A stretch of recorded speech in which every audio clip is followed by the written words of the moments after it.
कैसे हो दोस्तों। मैं शुभंकर पांडे। पढ़ाई बढ़िया चल रही होगी। और लास्ट जो लेक्चर था हमारा, उसमें हमने पार्लियामेंट के बारे में पढ़ा। पार्लियामेंट के हमारे 3 लेक्चर हुए और तीनों लेक्चरों को आप एक एक साथ ही देखिएगा, जैसा भी आपको देखने का हो। पर एक बार जब पार्लियामेंट पूरा खत्म हो जाएगा तो उसके बाद में आप एक साथ पूरे लेक्चर को देखिएगा। और उसके बाद में फिर लक्ष्मीकांत है या अदर कोई बुक है जो आपके रिसोर्सेस है, उसका आप यूज़ करते हुए पढ़ोगे तो आपको ज़रूर समझ में आएगा। और आप अपने जो संसद के जो लेक्चर्स है और जो संसद जैसा एक बड़ा टॉपिक है उसको आप क्लियर कर पाएंगे। तो ये याद रखिएगा। तो आज के लेक्चर में हम जो देखेंगे उसमें हम संसद के जो अध्यक्ष को जो देखा था हमने, अध्यक्ष के बाद में हम संसद में जो लोकसभा के उपाध्यक्ष हैं, लोकसभा उपाध्यक्ष, इसे हम आज देख लेते हैं कि लोकसभा उपाध्यक्ष कैसा होता है, कैसे वर्क करता है। इसके ऊपर प्रश्न इसलिए बनते हैं क्योंकि हम इसे पढ़ नहीं पाते या हम पढ़ना छोड़ देते हैं। और इस वजह से यहाँ से जब प्रश्न बनते हैं तो फिर हम उसे सॉल्व करने की कंडीशन में नहीं रहते, या फिर हम ये मान के चलते हैं कि इसका ये अनुमान ये होगा। और प्राय अनुमान गलत होता है क्योंकि इसमें जो बातें हैं वो थोड़ी सी उल्टी है। पहली बात आपको ये हम बता दें, लोकसभा के अध्यक्ष का जिस प्रकार से चुनाव होता है वैसे ही लोकसभा के उपाध्यक्ष का भी जो चुनाव होता है वो चुनाव, अब याद रखिएगा, लोकसभा के अध्यक्ष का चुनाव, उपाध्यक्ष का चुनाव चुनाव आयोग नहीं करा रहा, ये भी याद रखिएगा।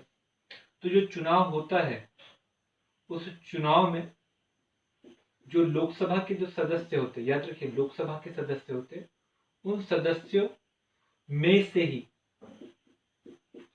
ही किसी एक को चुन लिया जाता है लोकसभा का उपाध्यक्ष। पहले ये क्या होता था कि जिसका बहुमत होगा, अब आपको पता है बहुमत की जिसकी सरकार होगी उसी का कौन आएगा, अध्यक्ष भी आएगा।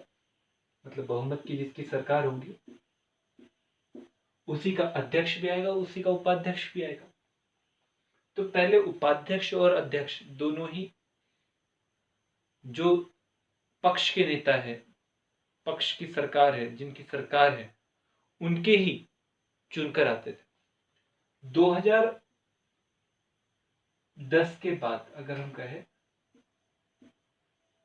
10-11 के करीब करीब इसमें थोड़ा सा चेंज लाया गया और विपक्ष के नेता, विपक्ष से किसे बनाया जाने लगा, उपाध्यक्ष को बनाया जाने लगा। अब चुनाव जो होता है वो आपको हमने बताने की कोशिश की। इसके बाद हम ये बताते हैं कि ये इसका कार्यकाल कितना होता है, कार्यकाल कितना होता है। तो कार्यकाल के विषय में अगर हम बताएं, इसका जो टेन्योर रहता है उसके बारे में अगर हम बताएं तो इसका कार्यकाल 5 वर्ष हम मान सकते हैं, क्योंकि सरकार जो रहती है वो 5 वर्ष चलती है, 5 वर्ष रहती है। दूसरा शब्द हम ये लिख सकते हैं कि लोकसभा के जीवन पर्यंत, पर्यंत मतलब एक लोकसभा का जो कार्यकाल रहता है 5 साल रहता है, तो उस समय तक के रहता है, तो उस समय तक के रहता है। इसे पद से हटाना वगैरह की प्रोसेस उसी प्रकार से, प्रक्रिया जो है, प्रक्रिया इसे हटाने की उसी प्रकार की है जिस प्रकार की लोकसभा के अध्यक्ष की थी। आपको हम ये बता दें, लोकसभा का उपाध्यक्ष जो है ये अध्यक्ष जो था जिसे हमने एक लास्ट लेक्चर में पढ़ा उसके अधीन नहीं है, अधीन नहीं है। मतलब ये स्वतंत्र अपना नेचर रखता है, इस बात से आप वाकिफ रहिएगा। इसके अधीन नहीं है, लोकसभा अध्यक्ष के अधीन नहीं। अब हटाने की प्रक्रिया देख ली, कार्यकाल देख लिया, चुनाव देख लिया। अब इसके कार्य की अगर हम बात करें, जो भी ये कार्य करता है, कार्य में सबसे पहला कार्य क्या रहता है कि अध्यक्ष की अनुपस्थिति में जो अध्यक्ष है अनुपस्थिति में क्या करना, सदन की अध्यक्षता करना। सबसे पहले ये कब कब करता है, एक तो सामान्य परिस्थिति में, एक सामान्य परिस्थिति में कि मान के चलिए सत्र चल रहा है, सत्र भी आपको बता देते हैं, आगे आपको क्लियर भी हो जाएगा। भारतीय संविधान में कहा गया है कि संसद के कम से कम 2 सत्र होने चाहिए। उससे दूसरी लैंग्वेज में हम कह सकते हैं कि किन्हीं भी 2 सत्रों के मध्य 6 माह से अधिक का समय नहीं होना चाहिए। तो मतलब 2 सत्र तो होंगे ही होंगे। पर भारत में जो लोकसभा है, उसके जो संसद है, उसके 3 सत्र हैं। एक है आपका वित्त से संबंधित सत्र जो अभी चला, जिसे हम कहते हैं बजट सत्र, इसमें बजट को पारित किया जाता है। इसके बाद जो अभी आ रहा है वो है मानसून सत्र, और इसके बाद जो आएगा वो है शीत सत्र। अब ये 3 सत्र है। इसके अलावा सरकार चाहे तो राष्ट्रपति की अनुमति के पश्चात अन्य सत्रों को भी, विशेष सत्रों को भी बुला सकते हैं।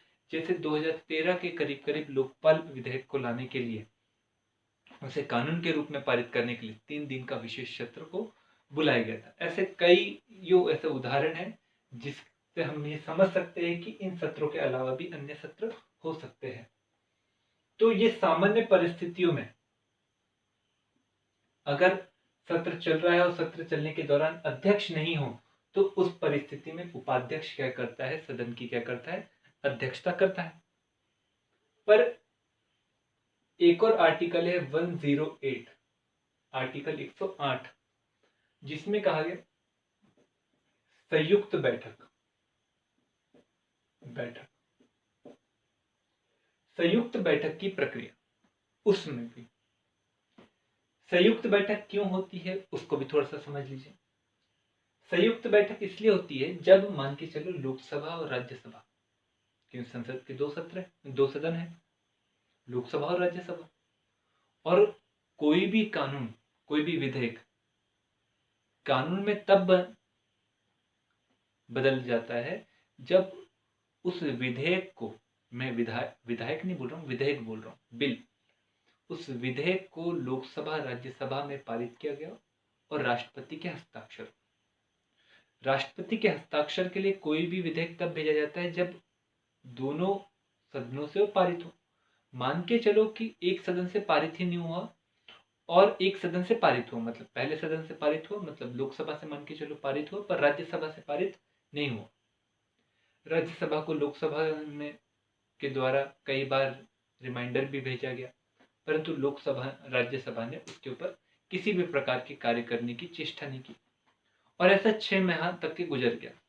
इसके बाद में राष्ट्रपति को यह अधिकार है कि वह उस गतिरोध को, जो उस विधेयक के ऊपर जो गतिरोध चल रहा है, उस गतिरोध को समाप्त करने के लिए आर्टिकल 108 के तहत संयुक्त बैठक बुला सकता है।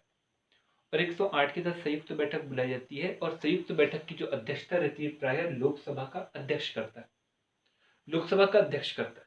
मान के चलो किसी वजह से वह उपस्थित नहीं हो पा रहा, तो उस परिस्थिति में याद रखिएगा, उस परिस्थिति में उपाध्यक्ष क्या बनता है, वह सदन की क्या करता है, संयुक्त बैठक की क्या करता है, अध्यक्षता करता है। और अगर उपाध्यक्ष भी ना हो तो राज्यसभा का उपसभापति अध्यक्षता करता है, ना कि सभापति। आगे इसके बारे में हम बताएंगे। अभी तक की जो संयुक्त बैठक हुई है वो संयुक्त बैठक 3 बार हुई है। अब याद रखिए 3 बार हुई है। हमें सन के मामले में थोड़ा सा मामला अलग है। एक है 1961 का दहेज प्रताड़ना से संबंधित कानून था, उस कानून को पारित करने के लिए संयुक्त बैठक हुई। एक आई थिंक 1979 है जिसमें बैंकों के राष्ट्रीयकरण से संबंधित एक बिल था, और एक है 2002 का पोटा एक्ट के लिए। तो ये 3 बार संयुक्त बैठक बैठी अभी तक के। तो आपको इस संयुक्त बैठक के बारे में पता चल गया। तो ये वो कार्य करता है। इसके अलावा वो जो समिति रहती है, कई सारी समितियां रहती है, तो जो समितियां रहती है उन समिति का वो सदस्य रहता है, जब सदस्य रहता है तो वह उसका अध्यक्ष के रूप में भूमिका भी अदा करता है। ये बात को थोड़ा सा ध्यान याद रखिएगा, कोई दिक्कत है? तो ये हो गया हमारा लोकसभा का उपाध्यक्ष, जिसे हमने पढ़ने की समझने की क्या की कोशिश की। लोकसभा का अध्यक्ष उपाध्यक्ष, इसका जो शुरुआत हुई, इस इतिहास को भी थोड़ा सा जान लीजिए। इसकी जो शुरुआत हुई 1919 का, जब भारत में एक एक्ट आया था जिसे हमने कहा था मॉन्टेस्क्यू चेम्सफोर्ड अधिनियम। उस मॉन्टेस्क्यू चेम्सफोर्ड अधिनियम को जब लागू किया गया 1921 में, तो वहीं से हमारे देश में केंद्रीय संरचना थी, विधायिका थी, उसमें 2 सदनों का निर्माण हुआ, उच्च सदन और निम्न सदन। और वहीं से जो निचला सदन था हमें वो दिखा, और वहां पर अध्यक्ष और उपाध्यक्ष बने। ये अध्यक्ष और उपाध्यक्ष तो हमने बाद में कहा जाने लगा, आजादी के बाद से हम कहने लगे, परंतु पहले हम शायद गवर्नर या डिप्टी गवर्नर ऐसे कुछ वर्ड से हम संबोधित करते थे। इसमें एक सच्चिदानंद करके एक व्यक्ति थे जो पहले उपाध्यक्ष थे, और विट्ठल भाई पटेल करके एक व्यक्ति थे 1925 के करीब करीब, वह पहले अध्यक्ष थे। तो नाम याद रखिएगा, और इसी लेगेसी को हमने आगे लेकर गए। इसके अलावा जो लोकसभा रहती है, उस लोकसभा में एक सामयिक अध्यक्षों का एक चार्ट भी रहता है। क्या होता है कि सत्र बड़ा चलता है, और सत्र बड़ा चलता है, सत्र मतलब सत्र लंबा चलता है, 40 दिन, 90 दिन, 100 दिन, और दिन की कार्यवाही भी कई घंटों तक की चलती है। तो एक ही व्यक्ति पूरी कार्यवाही को मैनेज नहीं कर पाता है, तो 2 व्यक्ति, पर 2 व्यक्ति भी इतनी बड़ी कार्यवाही को सुचारू रूप से नहीं चला सकते।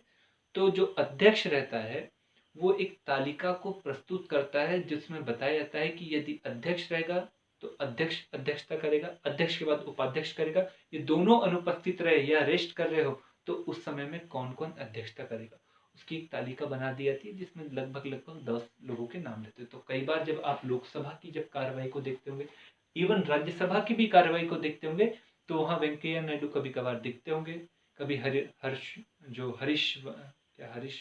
हर्षवर्धन या हरीश करके जो व्यक्ति है, जो उपाध्यक्ष है, वो कभी दिखते होंगे, कभी फलाना अन्य प्रकार के व्यक्ति दिखते होंगे। ऐसा ही लोकसभा में भी आपको वर्तमान के जो अध्यक्ष है वो दिखते होंगे, उसके अलावा उपाध्यक्ष दिखते होंगे, पर उसके अलावा कई अन्य व्यक्ति भी दिख जाते होंगे। तो ये इसलिए क्योंकि कार्रवाई को सुचारू रूप से क्वालिटेटिव मैनेज करने के लिए ये किया जाता है। इसके अलावा लोकसभा का अपना सचिवालय भी होता है, जिसका जो प्रमुख होता है वो महासचिव रहता है, जिसका लंबा कार्यकाल होता है, जिसका एक लंबा कार्यकाल रहता है, इतना छोटा कार्यकाल नहीं रहता, क्योंकि वो शासकीय अधिकारी की तरह वर्क करता है। ये आपको अगर समझ में आया हो तो हम आगे समझने की कोशिश करते हैं। लोकसभा के बाद में राज्यसभा। तो राज्यसभा का जो अध्यक्ष होता है, जिसे हम सभापति कहते हैं, और उपसभापति, दोनों को समझ लेते हैं। अब दोनों को समझते हैं और दोनों को आगे बढ़ाते हैं। जब दोनों को आगे बढ़ाना है तो उसी के लेकर आपको बताते हैं। राज्यसभा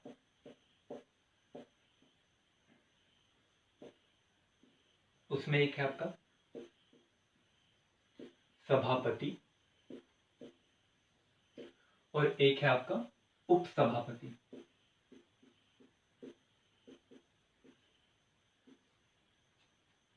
ठीक है, आपने सभापति को उपराष्ट्रपति के दरमियान ही पढ़ लिया। हमारे यहाँ का जो सभापति है उसकी तुलना हम यूएसए के जो उपराष्ट्रपति है उसके साथ कर सकते हैं, क्योंकि यूएसए का जो उपराष्ट्रपति है वो जिस प्रकार के कार्यों को करता है उस प्रकार के कार्यों को ही भारत का उपराष्ट्रपति करता है। दोनों का सिमिलर वर्क है, पर दोनों में अंतर है। एक बात को थोड़ा सा जान लीजिए। अमेरिका का उपराष्ट्रपति अगर उपराष्ट्रपति के बाद में राष्ट्रपति पद पर बैठता है, मतलब अमेरिका में राष्ट्रपति का कार्यकाल जो होता है वो 4 वर्ष रहता है, और 4 वर्ष के दौरान बीच में क्योंकि अमेरिका में हर 4 वर्ष के बाद में चुनाव होना जरूरी है, वहाँ के कॉन्स्टिट्यूशन में लिखा है उन्होंने, और कॉन्स्टिट्यूशन में लिखा है, और निश्चित दिनांक को वहां पर राष्ट्रपति के द्वारा शपथ ली जाती है। जैसे 20 फरवरी को अभी जो बाइडेन के द्वारा शपथ ली गई, और निश्चित तारीख को चुनाव होंगे, और नवंबर 3 को चुनाव होते हैं, और 4 को नतीजे दिलाए जाते हैं। मतलब सब चीज निश्चित है। तो इस निश्चितता को बनाए रखने के लिए क्या किया गया है, उपराष्ट्रपति पद को बनाया। तो उपराष्ट्रपति पद को उन्होंने बनाया क्योंकि अगर राष्ट्रपति की एकाएक मृत्यु हो जाती तो उपराष्ट्रपति को बिठाया जाए, वो उसके लिए काम करेगा, उनके बाद में काम करेगा। भारत में भी इसलिए पद को बनाया गया था कि उपराष्ट्रपति, राष्ट्रपति अगर नहीं रहेगा तो उपराष्ट्रपति काम को करेगा, ताकि पद की रिक्तता ना हो, सत्ता का स्थानांतरण होने की संभावना ना हो। इस वजह से इस पद को रखा गया। पर भारत में उपराष्ट्रपति राष्ट्रपति के पद पर केवल और केवल 6 माह के लिए बैठ सकता है, क्योंकि 6 माह के भीतर भीतर चुनाव आयोग को चुनाव करवाना जरूरी है। परंतु अमेरिका में ऐसा नहीं। अमेरिका में कहा जाता है कि कोई भी व्यक्ति, 1951 का वहां का कॉन्स्टिट्यूशन अमेंडमेंट था जिसके तहत उन्होंने कहा था कि कोई भी व्यक्ति 10 वर्ष से अधिक समय के लिए चुनाव मतलब राष्ट्रपति नहीं बन सकता। और कार्यकाल कितना है, 4 वर्ष। अब कैसे बन सकता है अमेरिका का कोई भी व्यक्ति 10 वर्ष के लिए, तो कब बन सकता है, इसको समझने से पहले हम आपको बता दें कि अगर राष्ट्रपति पद पर कोई अमेरिका का व्यक्ति बैठा है और अपने कार्यकाल के 10 महीने बाद या फिर कार्यकाल के बीच में या कभी भी उसकी मृत्यु हो जाती है, तो उसके बाद में चुनाव नहीं होंगे, उपराष्ट्रपति पद पर बैठेगा। उपराष्ट्रपति पद पर बैठने के साथ में उपराष्ट्रपति शेष काल के लिए बैठेगा। उपराष्ट्रपति कितने काल के लिए बैठेगा, शेष काल के लिए बैठेगा। क्लियर है बातें, यहां तक कोई दिक्कत है, कोई दिक्कत है नहीं है। अब हम आपको बताते हैं कि कैसे वहां पर कोई भी व्यक्ति 10 वर्ष तक के लिए राष्ट्रपति पद पर बैठ सकता है। मान के चलिए ए कोई राष्ट्रपति था, बी कोई उपराष्ट्रपति था। ए जो राष्ट्रपति था, है ना, प्रेसिडेंट, और एक वाइस प्रेसिडेंट वीपी। ए का कार्यकाल शुरू हो ही था कि 2 वर्ष के बाद में ही उनकी एकाएक आकस्मिक हो गई मृत्यु, और मृत्यु हो जाने के बाद में जो वाइस प्रेसिडेंट थे वो क्या बन गए, प्रेसिडेंट बन गए। और ये जो प्रेसिडेंट बने ये 2 वर्ष के लिए बने। अब याद रखिए ये 2 वर्ष उनके कार्यकाल में नहीं गिने जाएंगे, मतलब ये 2 वर्ष उनके लिए एक्स्ट्रा रहे, ये उनका कार्यकाल नहीं माना जाएगा। क्योंकि अमेरिका के 1951 के कॉन्स्टिट्यूशन अमेंडमेंट कहा कि कोई भी व्यक्ति 2 बार या अधिकतम 10 वर्ष तक के क्या रहेगा, अमेरिका का राष्ट्रपति। ऐसा इसलिए किया था क्योंकि रूजवेल्ट जो थे वहां के राष्ट्रपति बने। जब वहां पर ग्रेट डिप्रेशन आया तो उसके बाद में हुबर हटने के बाद में एक रूजवेल्ट बने, जिन्होंने अपने कामों के माध्यम से जनता को इतने ज्यादा खुश किया कि जनता ने उनको 3 बार जिताया। और जब 3 बार जिताया तो उसके बाद में कई सारे लोगों को ये लगा कि भाई हमारा मौका आएगा ही नहीं, तो इसलिए उन्होंने राष्ट्रपति के पद के जो कार्यकाल है उसको सीमित कर दिया। और जब सीमित किया तो उन्होंने बताने की कोशिश की कि 2 बार या अधिकतम 10 वर्ष तक के। तो अगर इस परिस्थिति में अगर उपराष्ट्रपति राष्ट्रपति पद पर बैठता है तो उसे कार्यकाल नहीं माना जाएगा। याद रखिए, कार्यकाल नहीं माना जाएगा। इसके बाद में अगर उपराष्ट्रपति राष्ट्रपति पद के लिए फिर से चुनाव लड़ता है और चुनाव लड़ने के बाद में जीतता है तो उसका 4 वर्ष का कार्यकाल हो जाएगा।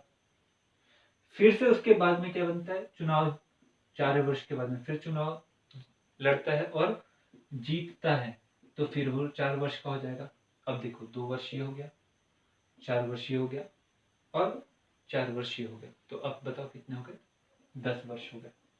ये थोड़ा सा अंतर है, इसे थोड़ा सा जान कर रखिएगा, बाकी आपको बातें क्लियर हो जाएगी। अब ये अंतर हमने बताया यूएसए के उपराष्ट्रपति और भारत के उपराष्ट्रपति में, समानता भी बताई। अब आपको हम इसी में एक और बात बता देते हैं कि राज्यसभा का जो सभापति होता है, राज्यसभा का जो सभापति होता है और लोकसभा का जो अध्यक्ष होता है, दोनों में अंतर क्या है? दोनों में अंतर की अगर हम बात करें तो दोनों में शक्तियों का एक दो अंतर है। मेन बात यह है कि आर्टिकल 110 है और आर्टिकल 108 है। आर्टिकल 110 धन विधेयक के बारे में बताता है और आर्टिकल 108 अभी हमने बताया संयुक्त बैठक के बारे में बताता है। ये दोनों ही विशेषाधिकार लोकसभा के अध्यक्ष के पास में, ये मतलब राज्यसभा के सभापति के पास में नहीं। यहाँ पर लोकसभा का जो सभापति अध्यक्ष है वो एज ले लेता है शक्तियों के मामले में। कोई दिक्कत है? कोई दिक्कत नहीं है। तो ये थोड़ा सा हमने आपको बताने की कोशिश की। इसको हटाने का क्या है वो हमने लास्ट लेक्चर में आपको बता चुके हैं, उपराष्ट्रपति के संबंध में। अब हम आते हैं उपसभापति के संबंध में।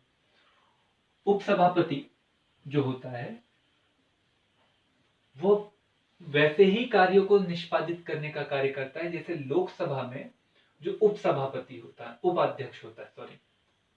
और इसका जो चुनाव होता है, अगर हम बात करें तो इसका जो चुनाव होता है वह चुनाव सदस्य के द्वारा किया जाता है, मतलब राज्यसभा के सदस्य के द्वारा किया जाता है। अब याद रखिए जो राज्यसभा है ये लगातार चलने वाला सदन है, इसका विघटन नहीं होता है। आगे के लेक्चर में हम बताएंगे शब्दावली में विघटन, स्थगन, समापन, इस सब का अर्थ बताएंगे। ये सतत चलने वाला सदन है। तो इसके प्रत्येक सदस्य का जो कार्यकाल होता है वो 6 वर्ष होता है और हर 2 वर्ष में 1/3 सदस्य जो होते हैं वो अपने कार्य से मुक्त होते हैं और फिर उसकी जगह पर नए आते हैं। तो 6 वर्ष का कार्यकाल सदस्य का होता है, तो सदस्य ही तो अपने सदस्यों में से किसी एक व्यक्ति को उपसभापति चुनता है। तो मतलब उपसभापति का भी कार्यकाल कितना होगा? 6 वर्ष होगा। तो कार्यकाल की अगर हम बात करें तो कार्यकाल भी इनका कितना होता है? 6 वर्ष होता है। ठीक। अब इन्हें पद से हटाना है, पद से हटाना है। तो पद से हटाने के लिए 2 तरीके ठीक है। एक तो त्याग पत्र, त्याग पत्र ये सभापति को सौंप देंगे, सभापति मान लेगा। त्याग पत्र के माध्यम से मतलब किसे सौंपेंगे? सभापति को। अब याद रखिएगा जो उपाध्यक्ष था वो भी किसे सौंपेगा? अध्यक्ष को सौंपेगा। इसके अलावा इनको हटाना है तो हटाने के लिए सदन के जो सदस्य हैं वह बहुमत से, मैं साधारण बहुमत नहीं बोल रहा हूं, बहुमत से पारित करके इन्हें हटा सकते हैं, परंतु इसके लिए उन्हें 14 दिनों पूर्व, जो 14 दिनों के पूर्व सूचना देनी पड़ेगी और जब सूचना देंगे तो इनको हटाने की प्रक्रिया शुरू कर सकते हैं। जब इनको पद से हटाया जा रहा हो तो हटाने के दौरान ये सभा मतलब जो सभा है उसके वो अध्यक्ष के रूप में काम नहीं करेंगे, मतलब वो सीट पर नहीं बैठेंगे, वो सदस्य के रूप में बैठे रहेंगे। वो अपने तरफ से बातों को रखेंगे, वाद विवाद करेंगे और मत भी देने का कार्य करेंगे। याद रखेंगे, मत भी देंगे। कोई दिक्कत है? नहीं दिक्कत है, पर बराबर होने की कंडीशन में वो मत नहीं देंगे। ये भी क्लियर हो गया। चलिए, तो ये हो गया हमारे कुछ बातें जो उपसभापति के संबंध में थी। इसके अलावा अगर हम बात करें तो कुछ शब्दावली है, वो शब्दावली को थोड़ा सा समझ लीजिए। वो शब्दावली कभी कभार प्रश्न में आती है कि सदन का नेता किसे कहा जाता है, उस शब्दावली है, सामान्य शब्दावली है, उसे कभी कभार पूछा जाता है। सामान्य शब्दावली, इसे थोड़ा सा याद रखिएगा।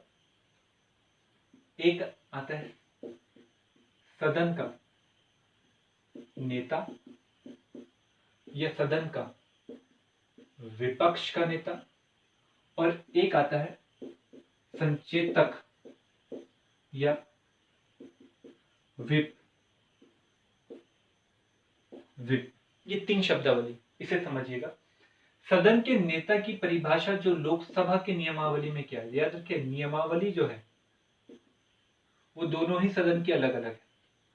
हर एक सदन अपनी अपनी नियमावली के अनुसार कार्य करता है। आप राज्यसभा टीवी देखोगे तो उससे आपको और बातें क्लियर हो जाएंगी। लोकसभा टीवी देखोगे तो उसके अनुसार सदन का नेता का मतलब है प्रधानमंत्री। प्रधानमंत्री तो इसका मतलब यह है कि लोकसभा का अगर कोई सदस्य प्रधानमंत्री पद पर बैठता है तो सदन का जो नेता रहेगा वो प्रधानमंत्री रहेगा। मतलब इसका तात्पर्य है कि वह व्यक्ति जो सदन को पूरा मार्गदर्शन देने का कार्य करता है वो रहता है सदन का नेता।